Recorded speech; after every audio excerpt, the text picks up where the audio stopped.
लगता है कि आएंगे। शायद इतिहास में सबसे बुरे दिन हमारे जवानों के लिए हैं। आज जवानों के सरेआम सर काटे जा रहे हैं। आप कश्मीर में देखोगे, इतिहास में कभी ऐसा ना हुआ है जो हथियार लेके जवान खड़ा उसके ऊपर थप्पड़ मारा जा रहा, लातें मारी जा रही हैं और जवानों के सर काटे जा रहे हैं। जो जवान मुंह खोलता है, आपके सामने एग्जाम्पल मैं हूँ, जो पूरे देश ने मेरा सपोर्ट किया, उसके बावजूद नहीं सरकार कमेटी। आज ये जवान रोडों पर भीख मांग रहे हैं, कोई वकील इनका केस नहीं ले रहा। सरकार के दबाव इतना है कि इनका जवानों केस लेने को तैयार। आज हम भीख मांग के अपने बीवी बच्चों का गुजारा करने के लिए घूम रहे हैं। कहाँ से अच्छे दिन है, काहे के अच्छे दिन, हम ये पूछना चाहते हैं। सरकार ने सर्जिकल स्ट्राइक करी और पाकिस्तान पे बहुत सारे दावे कर रहे हैं कि हमने सर्जिकल स्ट्राइक करी। आपने कहा कि जवानों के सर कट रहे हैं और वहीं सरकार कह रही है कि हम एक के जगह 4 सर ला रहे हैं या सर्जिकल स्ट्राइक कर रहे हैं। तो ये क्या है? तो एक के जगह 4 से एक भी सर दिखाए सरकार। सर्जिकल जो सरकार ने स्ट्राइक की, उस टाइम मैं वहाँ उसी पोस्ट के अंदर मौजूद था, मैं बता सकता हूँ। मैं ये नहीं खुलासा करना चाहता सुरक्षा का मामला कैसी सर्जिकल, ये कोई नई बात नहीं है। हर सरकारें ये काम करती आई है। ये जो फौजा सेना का काम है, ये सरकार जो है बेवकूफ़ बनाने की जानबूझ के इशू बना रही है। सरकार हमने ये किया वो किया,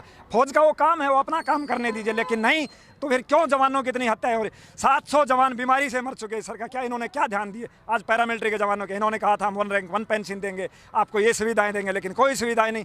जबकि अफसरों को इतने जो इन्होंने पावर दी गई है कि कोई भी जवान को 24 घंटे में डिसमिस फ्रॉम सर्विस करके घर भेज रहा है, उनकी कोई सुनने वाला नहीं। क्या हमारे लिए क्या यही अच्छे दिन है? सर, आपने कहा कि जैसे 700 जवान बीमारी से मरे हैं, तो क्या वहाँ पर सुरक्षा इंतजामात या उपचार के कोई पूरे पुख्ता इंतजामात नहीं होते? हमारे पैरामिलिट्री के जवानों को कोई भी हॉस्पिटल की सुविधा नहीं। गवर्नमेंट हॉस्पिटल में ले जाके डाल दिया जाता है, वो मरे जी, उसकी कोई जवाबदारी नहीं है सरकार की। वो अपने पैसे से इलाज कराता है। आपने देखा होगा, गवर्नमेंट ने पीछे नक्सली हमला हुआ, कहा था कि 1 करोड़ देंगे। आज उन जवानों के परिवारों से पूछो, अभी तक पेंशन तक नहीं मिला है। तो सरकार सब ये झूठे वादे कर रही है, पब्लिक को बेवकूफ़ बना रही है। ये जवान, जितने भी जवान हैं, सब पीड़ित जवान हैं, सब डिसमिस फ्रॉम सर्विस है, सब झूठे केसों में फंसाएगा। यदि सरकार चाहती है जवानों को भला, तो कमेटी गठित करे और निष्पक्ष जांच कराए। अगर यदि हम 1% भी दोषी हैं तो हमारे को इंडिया गेट के सामने फांसी लगा दे, हम तैयार हैं।